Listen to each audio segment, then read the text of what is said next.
Kalau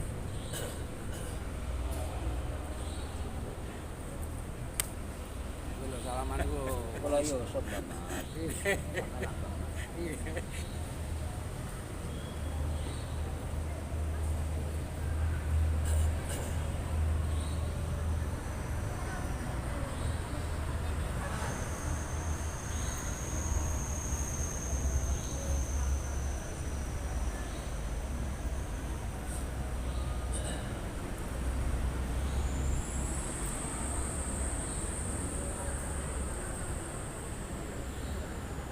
Assalamualaikum warahmatullahi wabarakatuh.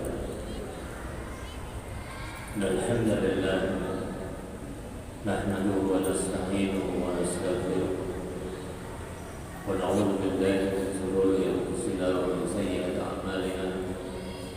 May yahdihillahu fala mudilla lahu wa may yudlil fala hadiya lahu. Asyhadu an la ilaha illallah wahdahu la syarika lahu. أشهد أن محمدا عبده ورسوله. اللهم صل وسلم على نبينا محمد وعلى آله وصحبه ومن تبعهم بإحسان إلى يوم القيامة. اللهم بك أصبحنا وبك أمسينا وبك نحيا وبك نموت وإليك النشور. Jemaah salat subuh yang dirahmati Allah Subhanahu wa taala, dengan curahan rahmat-Nya Allah dan nikmat yang memberikan Allah kepada kita, sehingga kita bisa berada di bulan Ramadan. Bahkan kita sudah masuk pada asar awakhir Ramadan, di 10 akhir di bulan Ramadan itu. Tentunya ini adalah nikmat dan karunia Allah yang sangat besar. Kewajiban kita tentunya mensyukuri nikmat ini dengan banyak memuji Allah Subhanahu wa taala dan juga menggunakan nikmat Allah demi ketaatan kita kepada Allah dan juga memperbanyak amal saleh kita. Jemaah dirahmati Allah Subhanahu wa taala, Ibnu Jarrah di dalam kitab Risalatus Shaum, beliau menyampaikan dan mencetir beberapa hadis yang terkait dengan asra awakhir Ramadan. Apa sih sebenarnya yang kita harus kerjakan di 10 akhir di bulan Ramadan itu? Tentunya yang pertama adalah sekalian, kita harus mengevaluasi terhadap hari-hari yang telah kita lalui dari bulan Ramadan itu, karena separuh lebih sudah kita lalui, bahkan kita sudah pada 10 akhir. Kita mengevaluasi, kita memuhasabah diri, sudahkah kita betul-betul memanfaatkan momen Ramadan ini dengan sebaik-baiknya?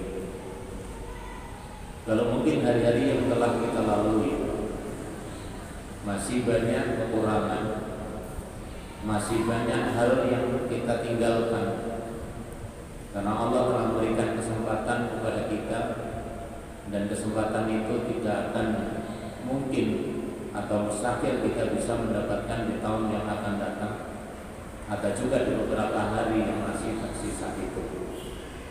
Karena tidak mustahil iman seseorang dan umur seseorang itu juga sesuai yang kita harapkan, karena takdirnya Allah kadang-kadang mendahului terhadap keinginan kita. Ketika kita sudah menemukan kekurangan dan kekhilafan atau mungkin keterlibatan kita selama 20 hari yang telah dilalui, maka kita tentunya banyak beristighfar kepada Allah Subhanahu wa taala, berupaya memperbaikinya, karena kita telah menyia-nyiakan karunia Allah yang begitu besar yang terkait dengan bulan Ramadan yang tidak akan pernah sama dengan bulan-bulan lainnya. Yang kedua, ketika kita sudah mendapatkan ada kelebihan, ada kebaikan yang kita torehkan selama hari-hari yang kita lalui. Tentunya kita di akhir Ramadan melakukan ziyadatul amal, tambahan pundi-pundi amal atau tambahan ketaatan kita. Dan ini sudah dicontohkan oleh Rasul Shallallahu Alaihi Wasallam. Sayyidah Aisyah radhiyallahu anha pernah menyampaikan, dan hadis ini diabadikan oleh Imam Bukhari dan juga Imam Muslim, bahwasanya Rasulullah Shallallahu Alaihi Wasallam adalah Rasul Shallallahu Alaihi Wasallam idza dakhala asra, ay asra awakhir min Ramadan, apabila Rasul Sallallahu Alaihi Wasallam masuk di 10, yaitu 10 akhir di bulan Ramadan itu, syadda izarah, Rasul mengikatkan kainnya, mengikatkan sarungnya, artinya tidak banyak membawa istri-istri. Yang kedua, wa ahya lailah, Rasul menghidupkan malam-malam itu, baik itu dengan tilawah Al-Quran atau berzikrullah atau amal-amal yang lain yang bisa dikerjakan di malam-malamnya. Yang ketiga, wa aiqadha ahlahu, Rasul sallallahu alaihi wasallam juga membangunkan keluarganya. Dalam riwayat yang lain diriwayatkan oleh Muslim juga dari Sayyidah Aisyah radhiyallahu anha, Nabi menyampaikan, karena Rasulullah sallallahu alaihi wasallam yajtahidu di awakhir min Ramadan malah yajtahidu fi ghairi. Rasul sallallahu alaihi wasallam sangat bersemangat, yujahidu, berjuang keras, berjuang sekuat tenaga, menggunakan aktivitas-aktivitasnya dengan sebaik-baiknya apabila dia sudah berada di asar awakhir, di 10 akhir di bulan Ramadan. Yang itu tidak terjadi pada malam-malam lain atau pada hari-hari yang lainnya. Nah, jemaah yang dirahmati Allah, dari beberapa hadis ini nanti bisa kita ambil intisarinya. Apa sih sebenarnya yang dilakukan oleh Rasul Shallallahu Alaihi Wasallam? Kalau syadda min izarah, jadi mengikatkan kainnya dengan sekuat-kuatnya, berarti orientasi hidup pada saat itu atau orientasi di akhir-akhir Ramadan itu adalah orientasi ibadah. Orientasi yang bisa dilakukan adalah orientasi betul-betul ibadah kepada Allah Subhanahu wa taala, karena waktu yang 10 hari itu enggak lama. Kita aja melalui Ramadan yang sudah kita jalani ini enggak terasa. Tiba-tiba nanti habis. Nah, untuk menguatkan itu, maka Rasul yang dilakukan pertama kali adalah menghindari untuk sementara waktu, ya, melalui istri-istri. Apa yang dilakukan oleh Rasul? Ya, takibu, beliau beriktikaf. Jemaah sekalian, iktikafnya ada makna lugawi, ada makna istilahi. Ada iktikaf yang memang dilakukan oleh Rasul. Kalau Rasul iktikaf itu adalah ya'takifu fi asra awakhir min Ramadan hatta tawafa. Nabi memang pun 10 hari. Ya. Sementara secara umum, seseorang yang berdiam diri niat di dalam masjid, ya, niat di dalam masjid untuk berdiam diri bertakarub kepada Allah Subhanahu wa taala, baik dengan berzikrullah, dengan membaca Al-Quran, meskipun itu hanya beberapa menit, tapi diniati dia etikaf, itu secara etikaf lugawi, secara bahasa dianggap itu sudah masuk pada etikaf. Nah, makanya dalam tataran etikaf itu ada berapa? kita diberi warning, ya, diberi peringatan. Kenapa? Karena kalau orang sudah orientasinya hablum minallahnya tinggi, maka disitulah hal-hal yang terkait dengan hablum minannasnya agak dikurangi. Makanya di dalam orang-orang yang i'tikaf selama 10 hari itu kan ada hal yang harus dilakukan, ya, secara akam. Misalkan tidak dianjurkan untuk menjenguk orang sakit, padahal menjenguk orang sakit itu pahalanya besar. Ya, kalau dia sudah keluar dari masjid, berarti i'tikafnya harus dianggap batal, dan kemudian ketika masuk lagi itu adalah dia berniat lagi. Nah, ini beberapa akam, beberapa hukum yang terkait ketika kita i'tikaf, ya, selama 10 hari yang kita niatkan i'tikaf. Nah, kalau kemungkinan itu tidak bisa karena mungkin kesempatan, ya, kita belum diberi kesempatan, tidak ada waktu yang luang karena masih ada pekerjaan harus diselesaikan, tugas yang harus ditunaikan, maka tentunya yang dilakukan adalah yang kedua. Apa? Ahya laila, menghidupkan malam-malamnya.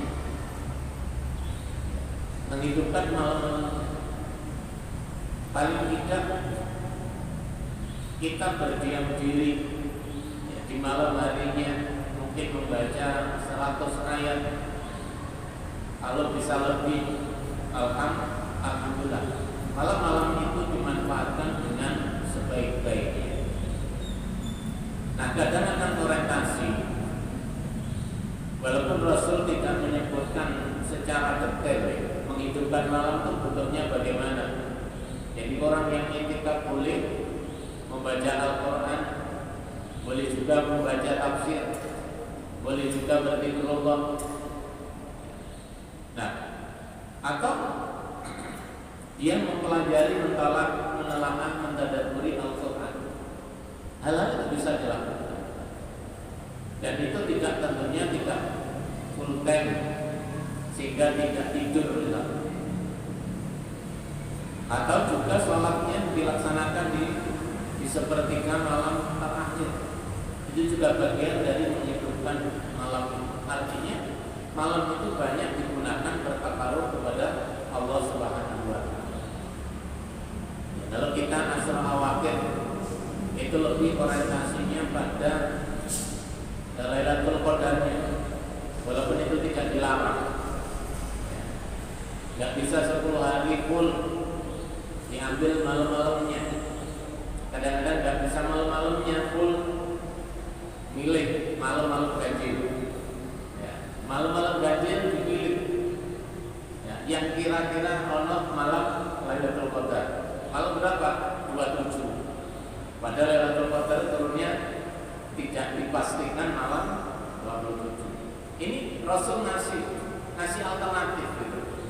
Artinya kita punya peluang, punya kesempatan, ya mas kalian, untuk mengambil event itu dalam ketaatan kita. Yang disibukkan di malam hari, ya tentunya siang hari. Karena di kita itu kan ada kerja malam, ada kerja pagi. Ya, meskipun bagi orang yang kerja malam tidak dilarang, dia di tempat kerjanya untuk senantiasa berzikir kepada Allah Subhanahu wa Ta'ala. Nah, makanya alternatif itulah yang kemudian oleh Rasul coba malam-malamnya dihidupkan. Semangat menghidupkan malam-malam itu terjadi. Yang ketiga, wa iqadha ahlan, kepedulian kesalehan seseorang. Jadi kesolehan seseorang itu bukan bersifat individu, teman sekalian. Artinya apa? Membangun ketaatan itu juga harus melibatkan keluarga kita. Kenapa? Karena kita tidak ingin masuk surga juga sendirian. Kita berupaya komunitas keluarga itu menjadi orang-orang yang nanti dimasukkan oleh Allah di dalam surganya. Di surat At-Tur itu jelas korelasi antara keluarga dengan anak Orang tua dengan anak itu sangat dekat. Ketika membangun keimanan, membangun kesolehan dalam keluarga itu sangat dibutuhkan. Kita hafal ayatnya dan sudah ingat karena sering dibaca. Ya ayyuhalladzina amanu qu anfusakum wa ahlikum nar. Membangunkan keluarga agar menghidupkan malam-malam itu dengan sebaik-baiknya.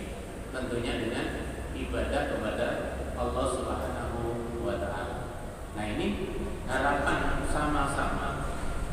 Ya, kalau kita nyadari kenapa kita gampang berpuasa di bulan Ramadan itu dan tidak merasa letih, tidak merasa lemah.